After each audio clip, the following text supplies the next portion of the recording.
which shows we were just told something they knew. We now know, they've released the text out of Portugal, that they knew what the Americas were. The Vikings had been here. The Chinese were doing trade with the Aztecs and people. I mean, the truth is, the elite, the Illuminati, already know all this history. They've kept it from us. I mean, Buzz Aldrin told me publicly that aliens built the pyramids on this show. Have you ever heard that clip? And they did, absolutely. It was incredible.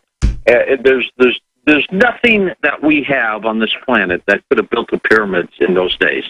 We didn't have 100,000 Egyptians pulling ropes. It just didn't happen that way. There was some other kind of incredible technology, and I believe it was extraterrestrial. I had interviewed Zahi Hawass, who was the antiquities director. Not anymore. He got tossed out after Mubarak fell apart. But, you know, you bring up the thought of ETs to him, he's livid. He'll chase you up and down with a baseball bat. I mean, he believes so much that Egyptians did this, and there's no way. There's just no way they could have done that. So many mysteries on this planet, Alex, that just boggle the mind, including, of course, the conspiracies that you and I deal with on a nightly basis as well. Sure. Well, they claim the step pyramids were practiced, then they built the big ones, but now scientists, as you know, have tested them. No, the little ones are humans trying to make them, trying to copy the real ones. Yes. It is just so bizarre. And again, folks, I don't even get into all this because people can't even deal with basic reality like Bilderberg Group existing. Hey, George, what do you make of us, 13 years ago or whatever, talking about Bilderberg and nobody knowing about it, and then now it's admitted it exists? You have pinpointed exactly what's going on this planet. We are years, and have been years, ahead of ourselves, that people are now beginning to get caught up. And I'm amazed. I had Daniel Estalon, and who was very complimentary about you, by the way, on my show last week. And we were talking about the Bilderberg's conference in Austria and how that they're so public now. On one hand, they've got their website up. They put down who some of the members are, yet some of the other people, it's clouded in secrecy. They try to jam reporters. They don't want people in. You can't really report on what they're talking about because they want it to be a free airing conference within. But we were years ahead of ourselves. And you, of course, you were the pioneer about this. Well, I mean, you get a lot of credit, but separate from credit, we were right is what matters. We're not making this stuff up is the point. And it comes down to that we're being lied to. We don't claim to have all the answers. We're simply looking for the truth and try to be honest. And that's the difference. George Noory, coasttocoastam.com. I'll be speaking with him coming up in a few months in Canada. Look forward to seeing you all up there. I'm going to leave this totally wild card. I've got a bunch of topics I want to raise, but when we come back, I'm going to just let George bring up what else he thinks is important. It'll be a surprise for all of us. Straight ahead, the final segment of the transmission with George Noory. I'm Alex Jones with Infowars.com. Spread the word. Police release pre-crime smartphone app. Can't make that up. Shock video. Rioting migrants attempt to hijack trucks heading for UK. They do hijack them.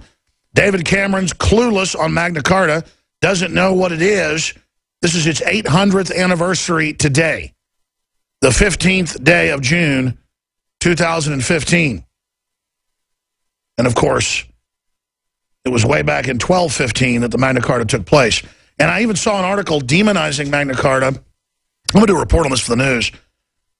Demonizing Magna Carta by NPR, saying that it's backwards and horrible. Of course, it's not perfect today. It was the first evolution of power going to the people. Simply amazing. That's some of the news on Infowars.com. Don't forget, we have high-quality products, the best water filters, the best non-GMO seeds, the best storable foods, highest quality, the best systems, the best books and films and nutraceuticals like Survival Shield, Nascent Iodine X2 that's back in for a limited time, available at InfoWarsStore.com or InfoWarsLife.com. And it is your shopping with the good guys that helps us fund this operation. Revolutionary in talk radio and TV that we're self-funding thanks to your help. So God bless you. We really appreciate you. InfoWarsLife.com. George Noory, we got 4 minutes left. You've got the floor. what else do you want to release on the public?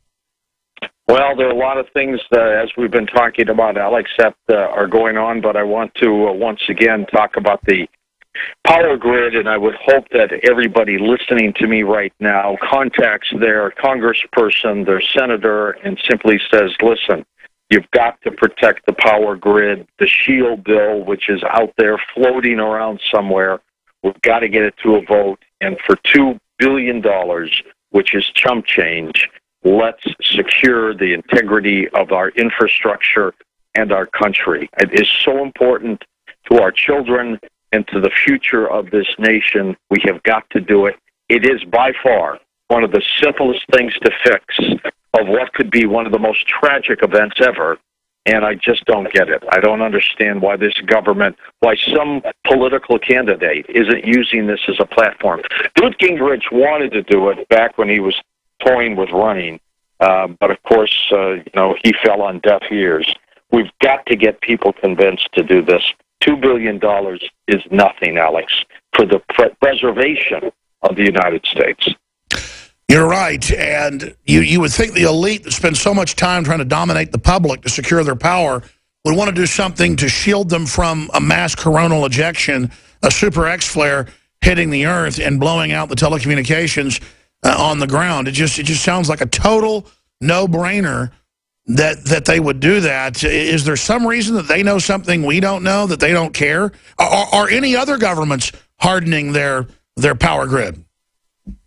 What if the rumors of reducing the world's population from 7 billion to 500 million are true, and that the globalists and the elitists have already built their bunkers that are fully contained with generators and power systems and food and water, and that they're okay, and that these places are located strategically all around this world for them? And so they go in when this happens, lock themselves in, they stay for 6 months or a year, they come out to a devastated planet, and then they start rebuilding all over again. Does it sound far-fetched? Ludicrous? I don't know. Maybe not. I think it's happening, and they're building emergency secret seed banks, DNA arcs. I think you're hit on the big enchilada. George Noory, coasttocoastam.com. Thank you so much.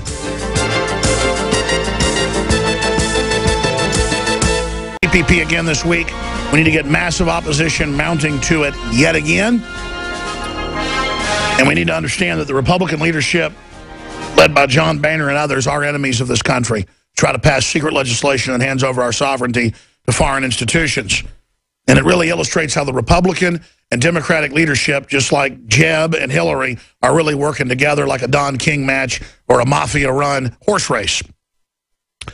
And even the London Telegraph has come out today with an article, perhaps the world's conspiracy theorists have been right all along. We're going to cover that article here in a moment. But first, Magna Carta, 800 years ago today, it was signed. After the Battle of Runnymede, the tyrannical king had been out slaughtering and murdering and had been defeated. And they said, you either sign the Magna Carta, that you're not above the law, or we're going to chop your head off. He signed it, then still tried to go back on it, and the rest is history. He was defeated. Magna Carta, its proper name is Magna Carta Libertarium. Libertarium. Latin for the Great Charter of the Liberties, is a charter agreed to by King John of England at Runnymede, near Windsor, on the 15th of June, 2015. First drafted by the Archbishop of Canterbury to make peace between the unpopular king and a group of rebel barons. It promised the protection of church rights, protection from the barons from legal imprisonment, access to swift justice, and limitations on feudal payments to the crown, to be implemented through a council of 25 barons. Now, some will say that, oh, so an oligarchy of barons. Yes, you have to look at the history of when it was. Were we perfect with 1776, Declaration of Independence, then the Constitution, Bill of Rights? No. But the ideas in there were revolutionary and then were expanded on and became more and more realized. This is revolutionary. Magna Carta, first time in world history, other than a short time in Greece, that people say the government isn't God, the king isn't infallible, he can't do it. And that the lords had to be responsive to their vassals as well. So there had to be juries and grand juries. Had to be warrants to come in your house. A man's home is his castle. All of this flows out of 800 years ago Magna Carta, the heart of Western common law, the heart of jurisprudence. And I'll never forget Tony Blair when he got elected back in '96. He said, I'm declaring war on Magna Carta. We're getting rid of it. We don't need that anymore. And now Cameron said 3 weeks ago, oh, we're not going to say you have free speech anymore. You see, they know if they attack it and act sneaky, it's like they're doing something wrong. But if they attack it boldly, yeah, Magna Carta is horrible, I'm getting rid of it. It's like, well, it's all a confidence game. Neither side stood behind their commitments, and the charter was annulled by the Pope Innocent III, leading to the First Barons' War. And again, as I said, it wasn't even enforced right up front, but then it took hundreds of years with the Parliament Act and other things to divest the crown of its power and to transfer it first to barons, then to lords, then to Parliament, then to the councils, then to the people. And it's always this struggle, but it was an evolution that led in great part to other developments of freedom in the continent of Europe that led to the Renaissance with the acceleration, the nitrous oxide in a race car, of adding the printing press, the Gutenberg. And so it's a big deal here today to see the president saying he's above the law, saying he can open the borders if he wants, he can change laws, he can sign executive orders to restrict power plants or sign executive orders to go after guns. This is tyranny. This is a president playing God. This is what the UN and Bilderberg and all this is about, is the new royalty saying they have diplomatic immunity, they are above the law. No, you are not above the law. And Magna Carta and all these other great signposts continue on as we promote them and breathe life into them.